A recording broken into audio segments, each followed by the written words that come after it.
Hello everyone, কেমন আছো সবাই? আমি আবার চলে এসেছি তোমাদের ডিস্টার্ব করতে। আজ আমি রান্না করতে চলেছি সাদা আলুর চচ্চড়ি। আলু নিয়ে নাও, সেটাকে সেদ্ধ করে নিয়ে কুচি কুচি কুচি কুচি করে কেটে নিতে হবে। তারপর একটা টমেটো বের করে নিয়ে সেটাকেও কেটে নিতে হবে। এই দেখো আমি যেভাবে কেটেছি সেভাবে কাটবে। তারপর কাঁচা লঙ্কা নিতে হবে, সেটাকে ধুয়ে নিতে হবে। নিয়েছি। কী করবো, রান্না করবো তো, তার জন্য এবার গ্যাস জ্বালাতে হবে, কড়াই দিতে হবে, তার মধ্যে তেল দিতে হবে। এবার তেলটা গরম হয়ে গেলে সেখানে এই পাঁচফোড়নটা দিয়ে দাও।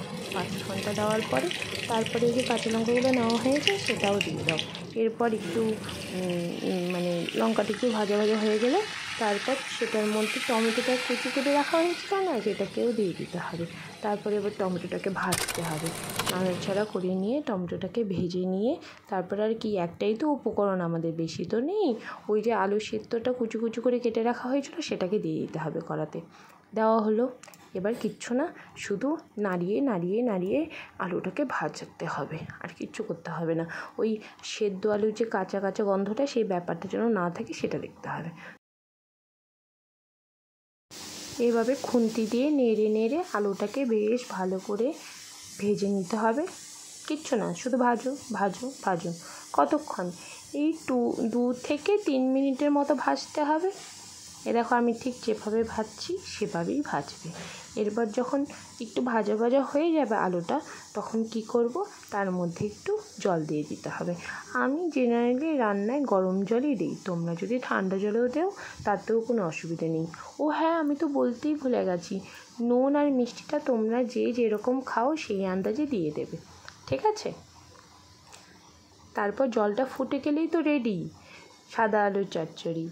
এই গরম গরম রুটি কিংবা গরম গরম পরোটার সঙ্গে এই সাদা আলুর চচ্চড়ি খেয়ে দেখো, দারুণ লাগবে। আর এই রান্নাটা এতটাই সহজ যে যে কেউ করে নিতে পারে, আর খুব জলদিও হয়ে যাবে। আমাদের রান্নার দিদি যখন আসতে পারে না, তখন আমি এসব সিম্পল রান্না করি, খুব তাড়াতাড়ি হয়ে যায় আর খেতে খুব ভালোও লাগে।